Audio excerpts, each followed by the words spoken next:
panagdait sa tanan ug sa tanang kabuhatan. Today, I'm going to read the summary story of Pride and Prejudice. But before that, let me introduce the author of the story Pride and Prejudice.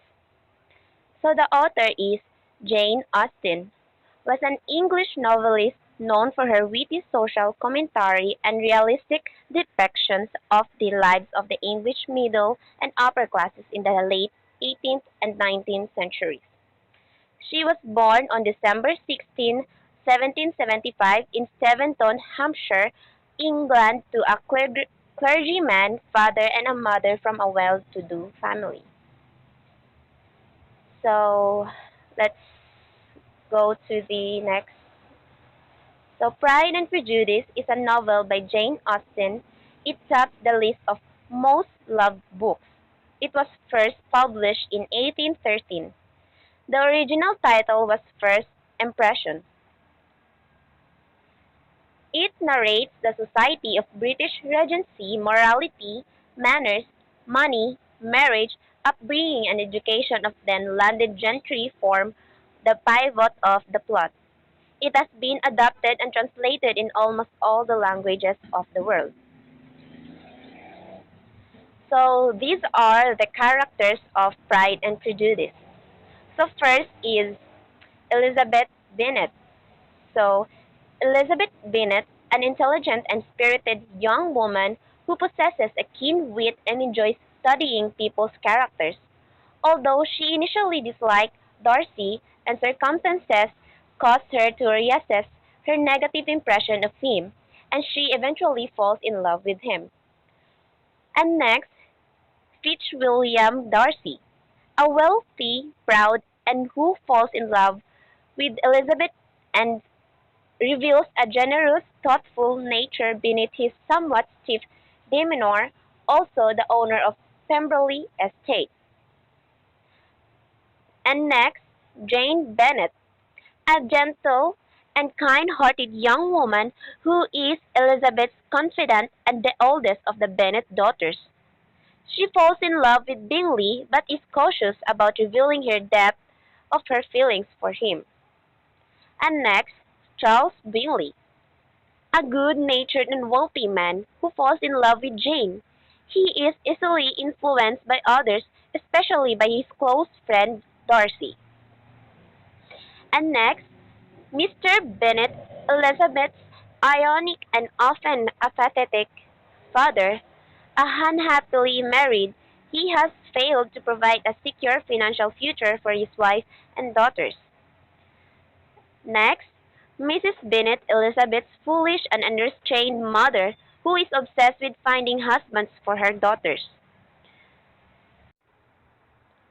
Next, George Wickham, a handsome, personable fortune hunter to whom Elizabeth is initially attracted to, but he eventually runs off with and is forced to marry Lydia. Next, Lydia Bennet, the Bennet's immature and irresponsible youngest daughter, and also it is Mrs. Bennet's favorite daughter. She shocks the family by running away with Wickham. Next, Mr. Collins, Mr. Bennet's ridiculous cousin who will inherited Longbourn after Mr. Bennet's death. Upon Lady Catherine de Bourgh's recommendation, he seeks a bride. First, he proposed to Elizabeth and then to Charlotte Lucas. So, Caroline Bingley, Bingley's shallow and haughty sister, who befriends Jane and later snubs her. She attempts to attract Darcy's attentions and he is jealous when Darcy is instead drawn to Elizabeth. And next, Lady Catherine de Bourgh. She is arrogant aunt who dominates Mr. Collins and entertains hopes that her daughter will marry Darcy. And next, Mary Bennet.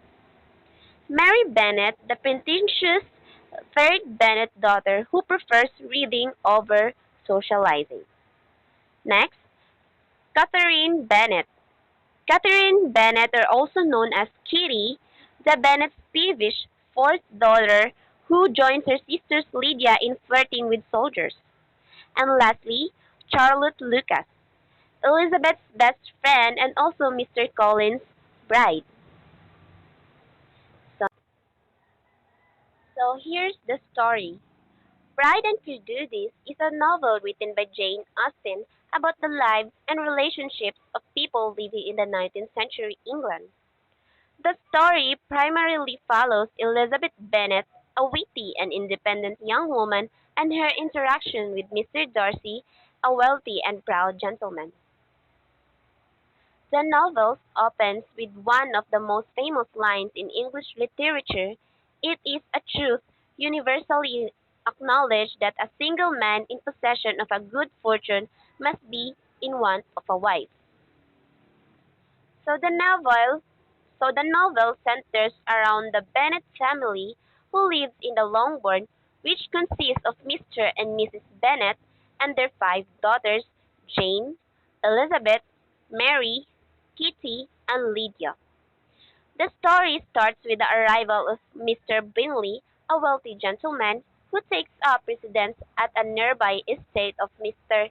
Bing I mean who takes up residence at a nearby estate, and Mr. Bingley is accompanied by his friend Mr. Darcy, who is seen as a proud and haughty by the Bennet family and their friends. So Jane, the eldest Bennet daughter, falls in love with Mr. Bingley, but her hopes are dashed when he suddenly leaves town.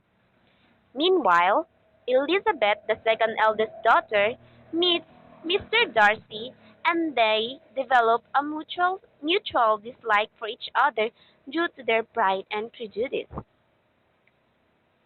As the story progresses, Elizabeth and Mr. Darcy are forced to confront their misconceptions about each other and come to realize their love for one another.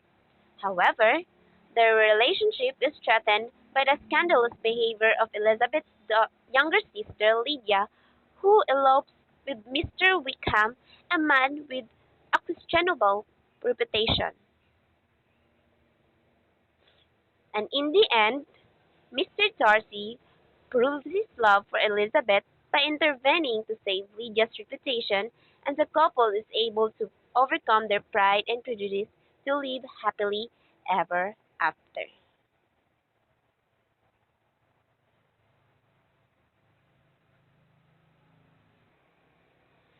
So I didn't put the whole story because the story consists of 61 chapters.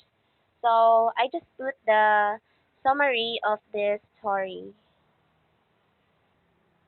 So next, the figurative language used in Pride and Prejudice. So adage or Figurative language used in Pride and Prejudice. So one of them is adage. It means the use of a statement that becomes a universal truth. The novel Pride and Prejudice shows this use of the statement in the very first sentence. It is a truth universally acknowledged that a single man in possession of a good fortune must be in want of a wife. So the second one is allegory.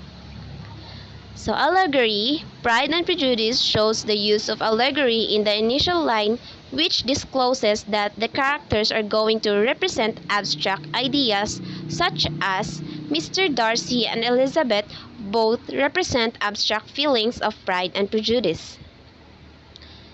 The third one, hyperbole. Hyperbole or exaggeration occurs when Jane Austen opened the book. It is a truth that universally acknowledged that a single man in possession of a good fortune must be in want of a wife.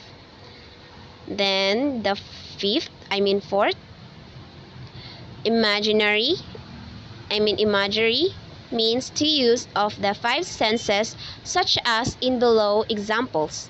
At length, the personage was discernible, the garden sloping to the road,